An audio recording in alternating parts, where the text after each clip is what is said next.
Crispy and tasty ఉల్లిగడ్డ పకోడీ అట్లా prepare చేసుకుందామో చూసేద్దాం పదండి.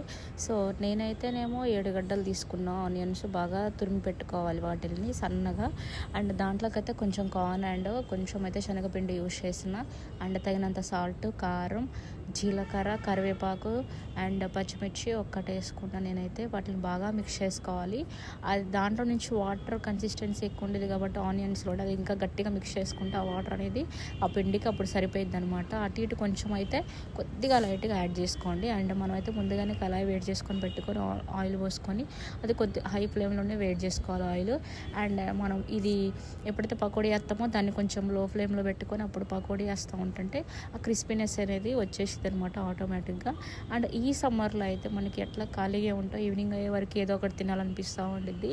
అండ్ పిల్లలకు కూడా చాలా ఇష్టంగా తింటారనమాట. మనకి ఫుడ్లో కర్రీ నచ్చకపోతే కొంచెం ఇది కూడా మనకి మంచిగా స్టఫ్ కూడా ఉండిద్ది అనమాట. సో మీరు కూడా ఒకసారి ట్రై చేయండి అండ్ ఎట్లా వచ్చిందో చెప్పండి. అండ్ సింపుల్ రెసిపీ ఇదే. ఈరోజు మేమైతే బాగా ఎంజాయ్ చేసినాం అనమాట. So thank you for watching. I see next video. Bye bye. Subscribe for more videos and stay tune for next video. Bye bye.